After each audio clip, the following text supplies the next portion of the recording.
This episode of Ladder Legacy is proudly sponsored by the Bedford Group Insurance, helping families and businesses protect what matters most. Whether it's coverage for your home, your family, your team, or your future, Bedford's got your back with the best reliable insurance solutions in Florida. Visit our website to learn more, bedfordinsurance.com. And now on to your episode. Hey everybody, this is Rudy Romero with From Ladder to Legacy. I'm here today with Lisa Ruggieri, who thankfully gave me a great explanation on how to pronounce her name because I was super nervous at the beginning, with NAMI of Broward County, NAMI, which is a local affiliate of the National Alliance of Mental Illness. It's made up of families, friends, and individuals who live their lives that have been affected by mental health conditions. Their work focuses on free support, education, advocacy, and research for families, caregivers, and individuals in the broader community. The message is simple but powerful. You're not alone. I am so happy to have you on today. Mental health and illness is not talked about. It's stigmatized. I'm past law enforcement, and it's something that we always were challenged with.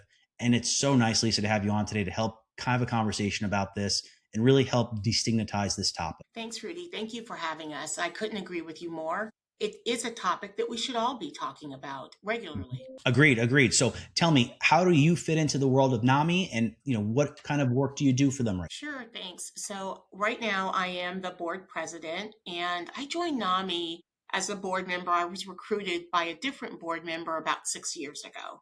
And I was recruited to really bring in some of my professional skills to help with governance, right? Just really standardizing the way the board operates and recruiting board members that were really representative of the community from a lived experience, but also from a mental health care professional, behavioral health care professional perspective. So that's really was my charter when I first joined.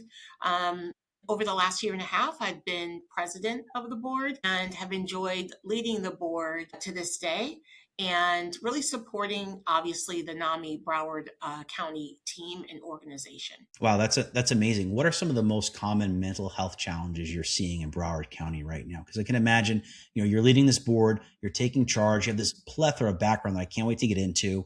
But what are some of the things you're seeing in Broward County? More demand than resources. There's, been an extreme population growth, not only in Florida, but specifically in Broward County. Over 2.1 million residents, I think, going into 2026. And we've seen the demand grow.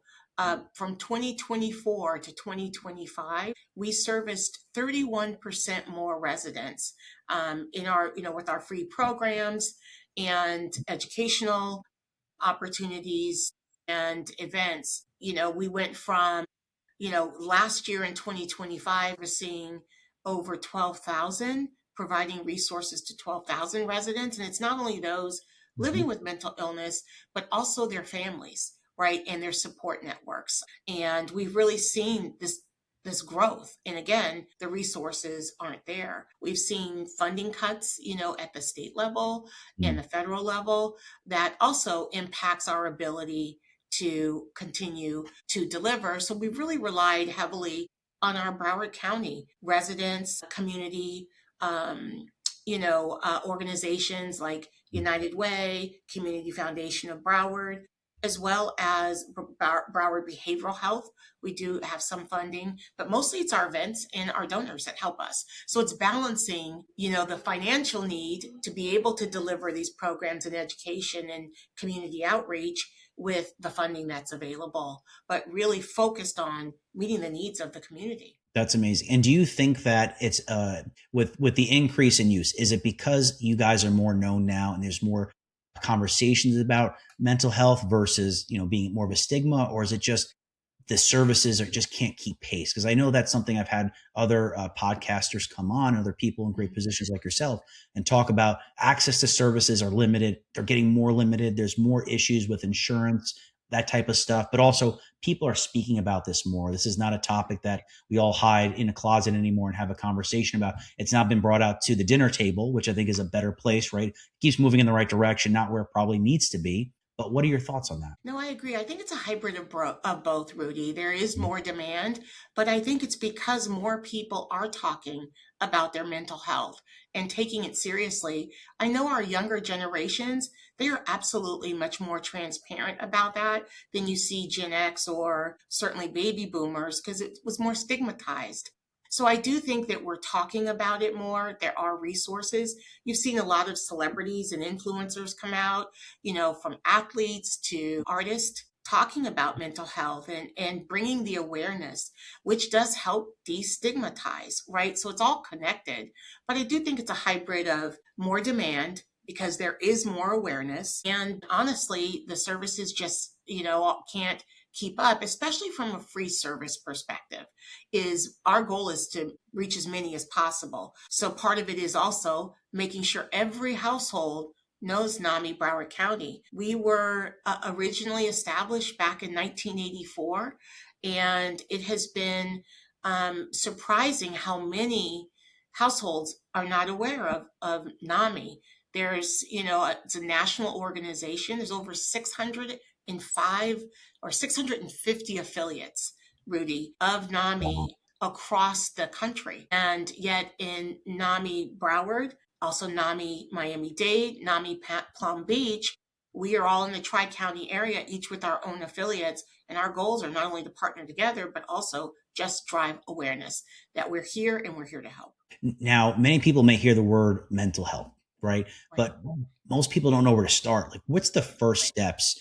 Because again, I think, we're a couple of minutes into the podcast. If people are listening to this, I want to just take a second and say, hey, if someone's struggling and they see this podcast, where's a good place for them to go? Just because, again, I'd rather just have that out there quickly for somebody, just in case they see this within 10 minutes of the show. I'd love for them to at least know what's going on and where to reach out for help. Well, if you're in crisis, absolutely call 988. That was launched several years ago as a national crisis line for anyone suffering from any type of crisis from mental illness or mental health concerns or behavioral health concerns. So call 988. We see that it's working. We've demonstrated that was over, I forgot the percentage, but over 1,000 less suicides from the previous year to this year because of 988. So absolutely call 988. And you can be a third party. You don't have to be the one with the experience. If you have a loved one and you're concerned, call 988.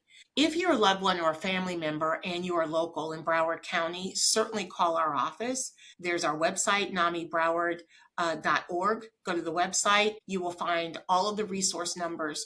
We received over 3,000 calls last year just looking for referral services and, even beyond the programs that we offer. So we also do act as a reference for other behavioral health services in the county that we can point a loved one to, or certainly someone that is experiencing crisis themselves or suspect that they may be. We are not clinicians, so we do make sure you get to the right medical help facility, as necessary. If you're a family member, we have our family to family and family support groups that really allows other families that are trained to help navigate the support systems, the care that's available, but also to be a resource to share. You can imagine if you have a child or a loved one that's going through something like this, as parents, we don't have the playbook. It's not written.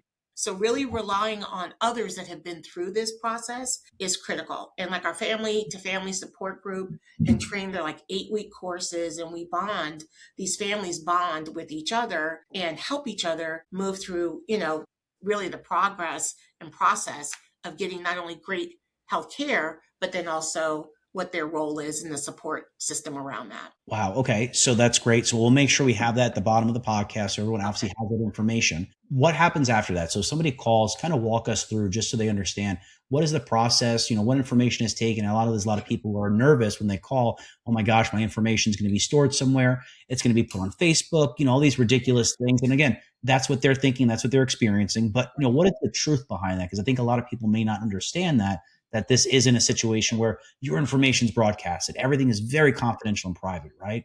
Yeah, absolutely. Well, first of all, you don't have to give your first and last name. We don't ask for that. We answer your questions. And so that's one thing that's really important to understand. Look, private information, there's a lot of rules and regulation of collecting that data and how it's secured. One of the things that we don't do is collect a ton of personal information. If we collect your first name, it's just for our ability to have a conversation with you. Certainly, if you sign up for any of our groups, certainly peer to peer, you will have a direct peer that you're working with that they will collect your first name, but then as much data as you want to give, but we don't ask. We don't ask for diagnosis. We don't ask for anything specific about your medical or mental health background because that is private information. Our goal is to meet you where you are and then be that support network forward. So there's a lot of anonymity. Some people feel very comfortable with giving their names. Others don't, but we don't ask for it. And I think that's critically important, Rudy. And that's actually a very good call out to make sure that everyone knows you can be as anonymous as you'd like to be. Our goal is to get you the help that you need. Yeah, because ultimately that's what we're here for, right? That's what you guys are doing. It's not about stigmatization or judgment. This is 100% an open phone, open line of communication to make sure that you feel your feelings the way you need to feel them and that you have somebody who can help support you in the right way. And that is absolutely amazing. So how does NAMI Broward support like families and caregivers who are trying to help a loved one? Because I know you said you can make phone calls, you can call in, but there are support groups that I'm sure that they can also be a part of.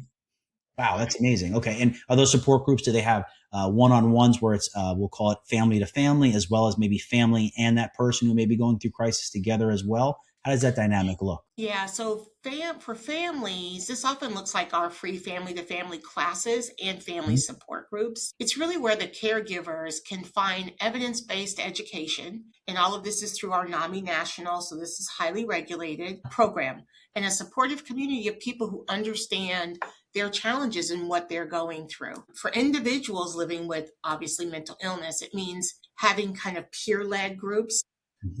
Like connections and peer-to-peer, those classes help them with really their recovery journey, communication skills, and self-awareness. We also provide or are an advocate for crisis intervention training. And you mentioned you were previous law enforcement, and that helps our officers understand if it's someone in crisis versus someone maybe that's breaking the law intentionally. We also want to make sure that they're approached with understanding and really the appropriate assistance when they're in that crisis and law enforcement is called. There is support in the real life. We've got free quality programs that also address the needs of our entire community. We have men's groups called ROAR and women's specific groups. And then we have some cultural specific groups, like for Spanish speaking people and those maybe from the Haitian community. So we really try to meet Broward County in its diversity where it is, because as you mentioned, Rudy, people still feel very stigmatized talking about their mental health or mental illness or their experience. And what we're trying to do is end that silence and say, you're not alone. And there's many programs where, like our In the Silence program, where we host it at a theater, typically a local theater. And those that have been through this journey like to tell their stories. And it helps with those that are either going through their journey of recovery or have yet to be diagnosed, to really have someone to relate to and resonate with, which again makes it feel a lot more normal than people living in fear of stigma. Yeah, no, that's amazing that you have different cultural groups, ages, orientation. I mean, again, people want to feel comfortable. They want to see, in my opinion, you talked about law enforcement. We had critical incident stress management was part of our courses, and they always talk about meeting people at their reflection, because at the end of the day, they want to feel comfortable with what person they're looking at, to reflecting back to them the feelings that they feel. And that's amazing. Now, for those families, again, some of them, like you said, there may be some cultural differences, maybe the language barrier. What are some signs that maybe a loved one may need additional mental health support? Well, I think that, and that's a great question. I think obviously if they're in crisis, that becomes more obvious. If they are at the point of a psychotic break or any type of psychosis. But I think it's really about asking your loved one, how are you? And paying attention to their behaviors and how they're interacting. Because oftentimes, if you are the person that is experiencing some sort of mental illness, from anxiety, depression, bipolar to schizophrenia, you may not know. You may say, this lived experience is all I've known. Therefore, I don't know that I'm having a crisis. So you really have to pay attention and be sure to keep them safe. That's the number one priority, right? And why 988 is so important. Or reaching out to NAMI and saying, hey, listen, this is what's happening. I need some help. What should I do? And we've heard that. I was one of our partners. We were hosting an event, and one of the people at the event just happened to come up and start talking to me. And they said, "Look, we're really worried about our teenage daughter, but we don't know what to do. We as parents don't know what to do, or is this something that's serious, or is this teenage type behavior, right? Because we don't know when they're teenagers." And I say, when you're asking yourself that question, that's when you need to reach out. You need to reach out to NAMI Broward to be able to really understand, should they be seeking additional medical attention, and certainly work with their medical health professionals too, their doctors, primary doctors, and the medical community would also obviously be a great guide and point of reference also for them. Yeah, and I can imagine. I think there's just a push for AI, and I only bring that up because I'm sure a lot of people are going on to the AI doctor online, right? And they think, hey, let me put this information in. But again, organizations like NAMI, especially NAMI Broward, they're your guidance here, right? You are going to give great information. You're going to hear about it from a human standpoint. You're going to have a conversation with a human being. These online insert big box AI platforms, they're great. And I hear a lot of things that go on with them, but they aren't a solution. They're just a Band-Aid, and they aren't a solution like what you guys are going to be able to provide when they make that call, whether it be a family member or that person in crisis, like you talked about. Yeah, correct. Like, I've been in tech my entire career. So obviously I'm an advocate for AI. But when it comes to some things, right, you need the human element, and you need to, with AI, be able to ask the right question, that whole prompting, right? And Yeah. that's not easy. There's an art to that. You have to learn how to do that. And I think if you think of taking your behavioral or mental health or physical health and putting it in the hands of an AI bot, I just think that it's more important to call a resource, because they're going to ask you the questions that need to be asked to get you the support that's required. And so we always need to just continue to keep that human element in the mix of these sensitive areas. Oh, yeah. I mean, again, a human is going to prompt you for the right questions. Ultimately, they're the ones who've dealt with this. These are the professionals. If you're seeking assistance, then seek it from the people. Again, and I think leads into my next question, seek it from the right people. What would you say to someone who's afraid or embarrassed to ask for help? What's that comfort, or what's that thing you can give them to say, hey, it's okay. It's okay, guys. What is it? Well, I think, first of all, if you really just think about, you're not alone, it's so true. Anything that any of us experience, we're not alone. Others are experiencing something very similar that you're experiencing, or they have experienced it. I would say really the first step is just reaching out, just fact find, just like a call to NAMI, or go on our website, just start doing some research if you're afraid. But really, we don't collect any personal information. We don't collect information that you're not willing to volunteer or provide. But you have to make that call, because in absence of that call or that research and getting started down that path, it could lead to a crisis that you want to avoid, that could be avoided if there's early intervention. And I think that's with your physical health. It certainly applies to your mental health and your behavioral health. Oh my gosh, of course. And I think we're all dealing with the human condition, right? We're all on a journey in life. At the end of the day, some of us are at different points of that journey. Some of us may have gotten off maybe at an exit we're not happy about, but ultimately there's always going to be 95. There's always going to be that turnpike, right? So as much as you may not feel like you're there today in the right spot, just because you're on a side street doesn't mean you can't get back on the throughway, right? At the end of the day, you can always get back on, no matter. Yeah, absolutely. Your journey is your journey, and it's about how you really approach your journey. Everything's just a moment in time, and anything can change for you if you seek the right support and help and really embrace that you're not alone. And there's many of us here in Broward County in the behavioral health community that would be saying the same thing. You're not alone. Come out to some of the NAMI events and some of the programs, and I think that level of comfort and just having a support network around you, it absolutely will help feel more comfortable to really reach out for yourself. Amazing. Now, how can we reduce the stigma? Because then we talked about it a little bit, but between our families, the workplace, school, for teenagers, because I know being a teenager today has to be twice as hard as it was when I was a kid, and 5 times as hard as my mother and my grandmother and so on and so forth, because the digital age has not been kind to teenagers, has not been kind to all of us, but teenagers especially. I love the IT. I love the internet. I love all the things and support it's provided to us, but it's created a lot of stigma and in the community in general. How do we break those barriers down? What do we do to help make that happen? Yeah, and I appreciate that. Reducing stigma is fundamental, Rudy, as you mentioned, to really everything that we do. Our motto is stigma free. That's the NAMI way. And the most effective approach to kind of empowering individuals to share their experience, programs like Ending the Silence. And this is where it's a real time. You go and you sit in an audience, and we have people that have been through our programs currently have lived experience either directly or maybe a loved one, and they share their story and they share their journey.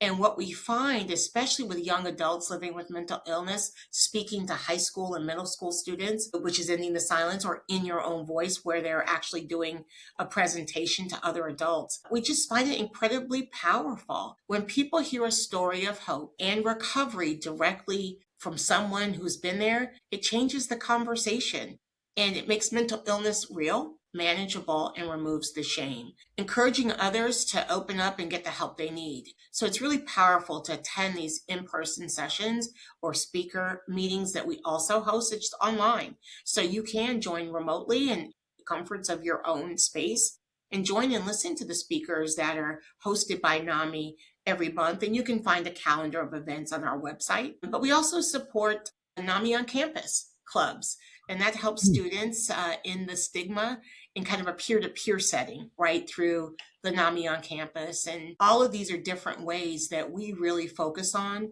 reducing the stigma or stigma-free, which is really, really one of our ultimate goals. That's amazing. I did not know about the campus part. Now, what schools are currently, if you know, I don't want to put you through a lightning round of questions, but what schools are actually doing that right now? Because I think that's amazing that that's happening. Because I remember when I was in school, when they were still having horse-drawn carriages and such, Right. but they didn't have stuff like this, right? These weren't conversations that were had. So what schools or in Broward, what schools are kind of partaking in these conversations? So in Broward, Southeastern University has a NAMI on campus affiliate. Nova, they're incredible. They are very supportive of NAMI. They host our walk for us with a huge in-kind donation every year. But Nova is one. Franklin Academy is another NAMI on campus. They're a private institution, and we're working with several others to really stand up and to say, yep, they're certified as a NAMI on campus organization. More to come, but we have started being able to help provide that resource directly there for those students. And oftentimes, it's a great experience for the students also who are part of the club to help others on campus, because those are typically your psychology majors or students in behavioral health majors that join and learn and work with our facilitators to help provide the programs to their peers on campus. Yeah, I mean, I can imagine, as a student, what I always say in general, not just as a student, but the greatest gift you can give yourself is helping others, right? Yes. So, sometimes it's not necessarily you going down that rabbit hole of, hey, focusing on yourself, but focusing on others correctly and intentionally helps yourself and helps grow your self-esteem and help grow the opportunity for you to be more successful, in your journey. Yeah, absolutely. Now, faith communities and faith leaders, do you guys work with them in any way, shape, or form? And if you do, how do you integrate with them and help them be successful? We do. We have a program called FaithNet. And so NAMI does support the local religious organization and leaders. And we go and we do a presentation to really talk about mental illness, mental health, and how it appeals to a religious organization and their leadership. And that is called FaithNet. And we are focused again on really trying to penetrate that area. It takes time, like anything else, to really gain the support of all the different religious organizations throughout Broward County and to invite us in. But we've done that over the years, and we continue to make that a focus of one of our programs as well. Well, that's amazing. You guys are taking the time. Like you said, it's not happening overnight, right? You can't make people trust you. The hope is that you can give them the tools necessary to be successful and build those relationships so they feel more comfortable to have these conversations. Because I'm sure, as faith institutions, they don't want to break the confidence of their congregation or their people. So they want to be cautious and not feel like a quasi or a private entity is having conversations that make them feel less than or anything like that.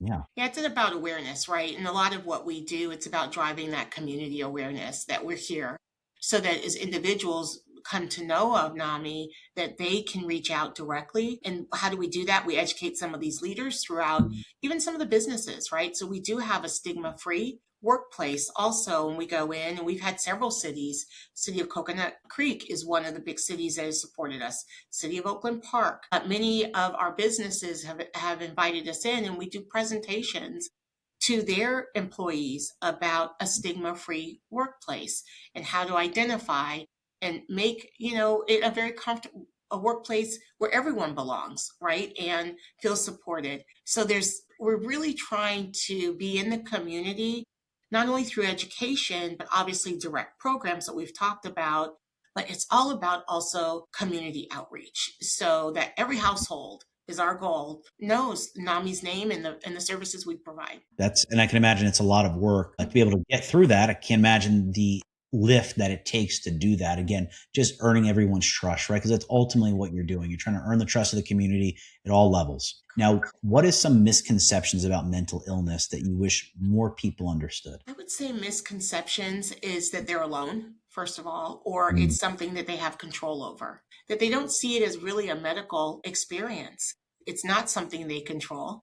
It is not something that they can just dismiss or it'll go away without the proper treatment. I think there's fear also in sharing, that you may be in a mental health, either wherever you are in your journey or experiencing mental illness, symptoms and signs of that. There is that fear of sharing that with loved ones. I believe also some of the stigma probably in terms of, how do I, work with or reside in the community with somebody maybe that is diagnosed with mental illness and is on a recovery plan, and the fear of others. And I think it's all just needs education. And the education piece is what reduces the stigma so that those that aren't impacted or their families aren't impacted, they understand what these, unfortunately, these people are going through, right? So the community that's suffering from any type of behavioral health issue or their families, they need compassion and empathy. And the only way that's achieved is through education. The more you know, the more you'll understand. And obviously it reduces fear, right? And stigma of interacting with those people or working alongside people that may be in crisis. I love that you said it reduces fear and anxiety. That's what it does, right? Education doesn't matter what the education is. All it does is help you. We all talk about going to college, going to school, getting a degree, doing all that. Right. And there's a missing part. And I think that's an opportunity for the school systems on how to deal with life, right? We don't talk about how to balance a checkbook, how to do CPR and first aid. Well, mental health and studying, getting to be that young adult is just as important, and there's such an opportunity for places like NAMI to be able to help provide these young adults who are going through changes, who are going through journey of life on TikTok and all the social media things that they have bombarding them, especially women today, I feel like are unfairly targeted with the way that TikTok and other organizations in the social media world work. And it's very unfair to this generation that they aren't given blinders in some way to kind of help them be successful. And things that you guys are doing seem like that's really going to help them. Now, volunteers, donations, how do they get connected? Because again, I'm sure people are listening to this saying it can resonate in some way. How do I get involved? How do I volunteer? How do I donate? How do I connect with you guys so that I can give back in some way, shape, or form? Because I'm sure there's different things people can do. And if you can help, walk through a little bit on, hey, what can they do if they have time? Maybe they have money. Maybe they have a little bit of both. What does that look like? Yeah, thank you. Well, there's a few ways, right, that people can get involved. And one of the ways is there's two main events per year that we host that are fundraising events. Participate, come out and support NAMI Broward. And this gives you an opportunity to either volunteer or to set up a team. So for example, Artful Minds, that is coming up here next Saturday, May 9th. And we will be in Davie at Mad Arts. And again, they're a fantastic art studio. They have hosted us. This is our 5th year hosting Artful Minds. It really is an event where we see creativity as a powerful way to support mental health awareness. Artful Minds is one of 2 of our signature fundraising events. And it's a true celebration of creativity, Rudy, and mental health awareness. At its core, it's a showcase of art as therapy. We feature art donated by individuals who either struggle with mental health condition themselves or dedicated their work right to the theme of mental health. And when you think about it, creativity is a powerful, way to express themselves, Yeah. for processing how they want to express and show up. That's, even better than sometimes speaking. It's just a beautiful way to connect with mental health community and really just see how art is made through tangible art. So, for example, on May 9th, our tickets are $40, before the door. It's not a big investment, but you're going to come and you're going to have an immersive experience of just not only art, 3D art through painting. You'll have live artists. There's musicians. We have a band that will be closing us out as well. That is a local band that is, wants to participate and be a part of. It's just going to be a very immersive, vibrant evening through culinary to art to real life immersive experiences. So I would say that's one way. Come to our events, show up, and you can support the artists too by purchasing pieces. There's an online art nominate. The gallery. Yes, thank you. That you can go and I don't know why the word escaped my mind, where you can go on auction, where you can go on and you can bid and you can see all the beautiful pieces. There's also apparel also this year that we are featuring as well from those that have decided to enter into apparel and design as a way to support their journey right through mental health, their issues. So yeah, so that's one way. We also have the walk, which is in November 10th this year, and this is where at NSU we walk a 5K, but you have the entire community that comes out. Law enforcement comes out, like BSO and many of our local law enforcement agencies. They're dedicated to supporting those that have mental health conditions or a mental illness or not quite diagnosed yet, but supporting those families. But then also the greater behavioral health community and beyond.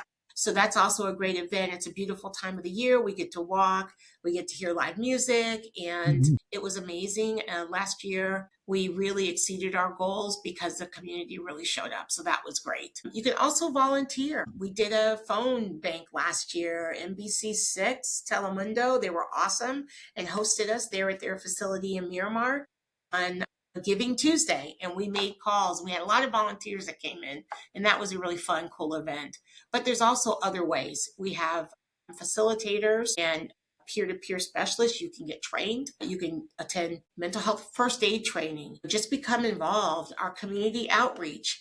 We have volunteers there. We work with interns, work study. We also have work alongside us from our university systems that we support their students as well. So there's many ways you could get involved. I would say get started by going to our website or just calling us, and we'll help you. Depending on how much time you have available or resources, we'll help you decide what's the best use of your time and resources. Yeah. And again, it sounds like for any level of person, no matter their age, no matter their situation they're in, the opportunity to give back or be a part of it, right? Or be on the journey.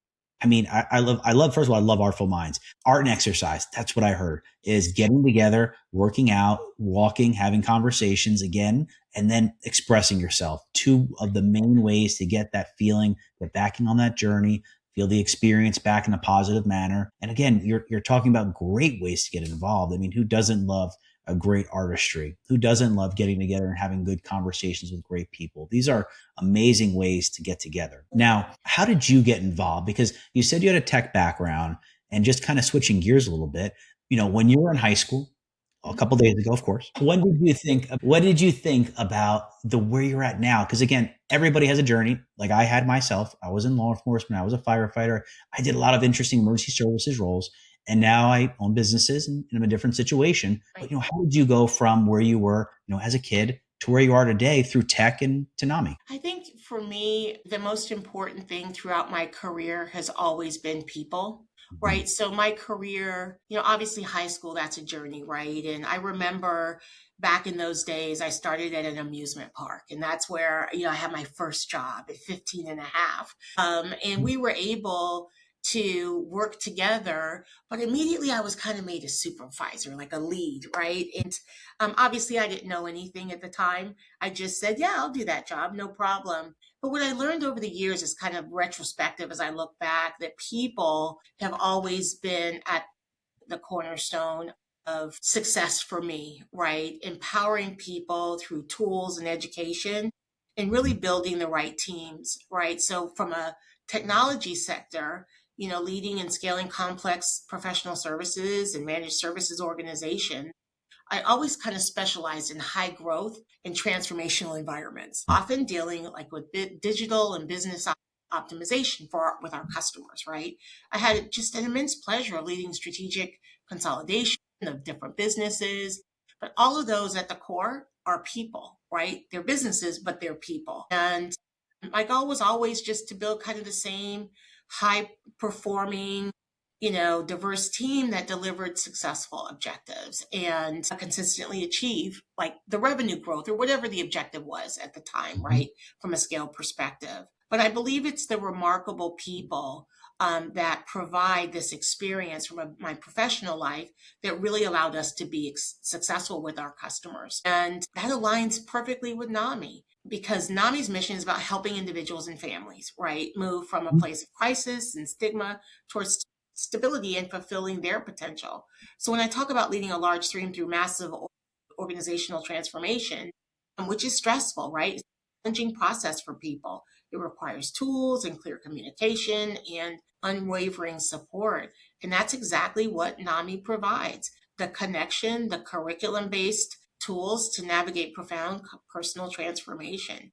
So my professional life has been dedicated to unleashing human potential in corporate setting, but my work with NAMI is, serving on the board of directors has really unleashed human potential in a community setting that requires both compassion and clear strategy, and the belief that everyone deserves to do what they do best and thrive. And I truly believe that. So I think it was just a natural expression of who I am to become involved with NAMI. Again, I was introduced to NAMI through a friend whose daughter had gone through a crisis, and she asked if I could come in and help bring some of my operational background to help improve the organization. And that's what I did. And that's how it started. Wow. I mean, that's an amazing journey. I can only imagine, how long it takes to kind of get to that point where you feel so comfortable to be in a place where you can be such an assist to people. I mean, you're a leader challenging what I see as the status quo of what people believe today, and to see it kind of full circle and you helping everybody, it's amazing. So what does a typical work week look like for you? Because I can only imagine you are juggling so many balls to try and make everyone as successful, happy, and put them on the right path as possible. What do you do on a day-to-day? What do people not know that you take on that you can share with us, of course, specifically? Yeah. So I think, from a day-to-day perspective, when I really think about NAMI and just, our goals and what our plans are, and similar in my professional life, we build a strategic plan, right? And that strategic plan is for NAMI is 3 pillars, right? Community, education, and programs, right? To support all of those. When I think about my career objectives, right? I've got 3 pillars there as well: people, tools, and certainly meeting KPIs, right? And so it's so very similar. So my day-to-day is empowering the people to be able to do what they do best and inspire them to be able to go out and deliver to meet either a customer need, most importantly in Broward County, our community need, right? I think empathy, sometimes we overlook that a little bit. I've always said, work hard and be nice to people, because you never know what they're going through, right? And people have different parts of their journey, whether it's professional or physical or mental health. They're in different parts of your journey. Regardless, we're people at the core of everything. And we need to be empathetic and not lose sight of that. I don't care if it's in the workplace or in the community or in the grocery store or on the roads. Just be nice to people. We don't know what people are going through. And maybe you holding that door that day or saying something kind to that person creates an impact on that person that starts them thinking about maybe how they need or what they need to be able to live their best life, right? Especially if there's someone experiencing any type of mental health or physical health challenge. So yeah, just It's as simple as that. So my day to day is really, really that, and just being available to people. I just feel like I've got that responsibility. It's a gift that was given to me. The least I could do is share that. That's amazing. And I always look at it and it's perfectly summed up. I love that because we never know. I know the Tri-County traffic could be terrible. I know the roads could be congested. I know you may have people from other states that come here that may make us angry. We may even have snowbirds sometimes that maybe frustrate us. But again, we're all going through the human experience. And I love somebody had brought something up to me, and it's part of like the blind turtle and belief system or analogies. We're so special to even be lucky enough to be born in this world that, think of a sea turtle and in the middle of the ocean, not knowing where to go. And the ocean is so vast. And that wonderful little life vest or life circle or ring you see on those cruise ships, and the likelihood of you being born, you sticking the head in the ocean of that turtle up through that buoy, that's your likelihood of being born. So you are special. You yourself, whether you feel it or not, were put on this earth for some reason. Whatever your belief systems are or lack of thereof, it's your business, but you're special. So appreciate that being special. It's an amazing right? Everyone has a purpose. And you may not know what that is, but there is a purpose. And so the journey, I think, is sometimes figuring that out. But I agree, Rudy, you're special. And I think of all of us that maybe are not impacted, with our mental health, or even a family member or anyone that maybe has a behavioral health that we're not aware of. It's really being about curious. Just be curious and not judgmental. I think that's Walt Whitman, I believe, shared that. Be curious, not judgmental.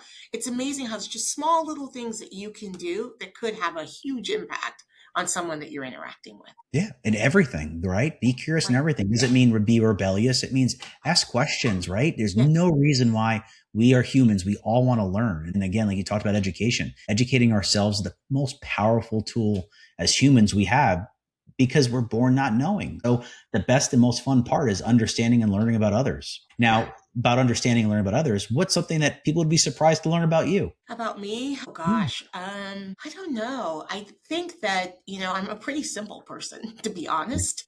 I think I don't believe that. I believe you're very the complex. truth. I think one of the things that people would be surprised to learn about me is that I just don't take things for granted. I don't. I remind myself every day. I think, every day that I get up and that I get to experience my loved ones and the people, close to me, and the people I just see it as, I'm just grateful for that. I have a strong personality and I do like to see people thrive, but at the same time, we do have to hold ourselves accountable. And so I think that balance between the two, I try to be that. But a lot of people just see me as nurturing, and sometimes they're very surprised when I'm like, hey, we need to get on track and we want you to have what you need to be successful. And so let's get on track. And that's my family, to the people that I work with and the people that I serve in Broward County community. That's amazing. And I can see that if people aren't listening, I'm sure you have an adult voice that can really put them in their place. I can imagine. I would not want to be on the wrong end of Lisa if I did something wrong. I can tell you that. Well, with compassion, let's just say, hopefully it's with compassion. But I always say this, even if there's frustrations, you care, right? That's the whole point, is that the frustrations aren't to belittle.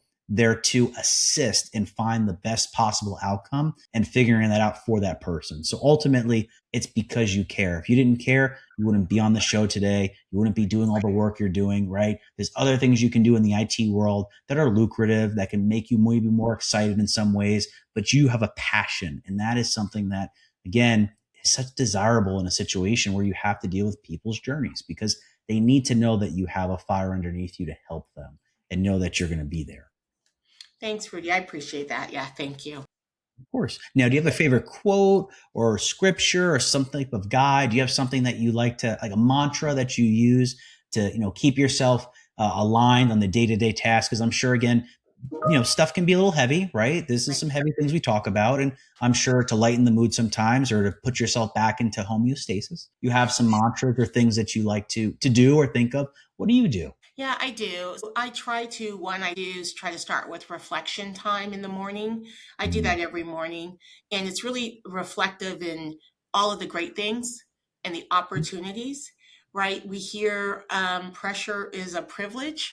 I try to embrace that, through the pressure moments that, hey, this is a privilege. I could not have these moments, and where would that be, right? So I try to just ground myself in pressure as a privilege, but really honestly that we also have a responsibility, right? So I've had some years of journey, and I really feel it's responsible for us as we get into the next generational eras that we are there for the generation that is behind us and coming up behind us to help them, right, to avoid some of the mistakes maybe we made so that we can really advance, kind of what got us here isn't going to get us there, right? So I really think that, I do think about those things also in the morning. Like I'm very reflective and intentional about how I'm going to spend my day and invest time in the people that I'll interact with that day. And then just remind myself, stay curious. Don't be judgmental. Be curious, not judgmental. I love to learn. So those are the things that I'm really focused on. Good. And I think those are amazing things, especially in the position you're in, to focus on and have those opportunities. I love the moments of reflection. I think mindfulness is something we all, unfortunately, with the tablets, laptops, cell phones, TVs, and everything in between, mindfulness is something that if we all just practice a little bit of, 1% better every single day, 0.5%, even just to give yourself as much grace as possible, a Right. 0.25%. Anything is better than nothing. Trying is 10 times better than just sitting back. Yeah. Yeah, absolutely. So inspiration, who in your life has inspired you either through your life or your career? So I've had quite a few inspirations. So you personally, like my mom, of course, and other really powerful women. Look at Gladys West and what she did with GPS and discovering GPS, in which the company I work for monetized GPS.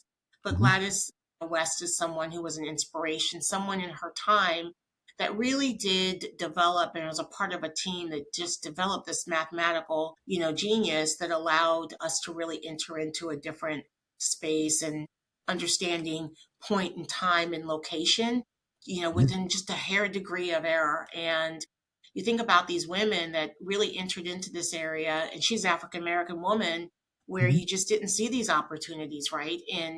Especially back in the 60s and and 60s. And so people like that, and anyone that's really overcome, right? Any type of challenge to be able to thrive and to change the world that we live in. Gladys West is someone who I find inspirational. Oprah Winfrey is someone I found inspirational earlier in my journey, that she really brought up and talked about the hard things. And I learned from that when we went through a lot of the civil unrest, right? And George Floyd and all of that time period right around COVID. It really allowed me to have the voice to bring my teams together and talk about it.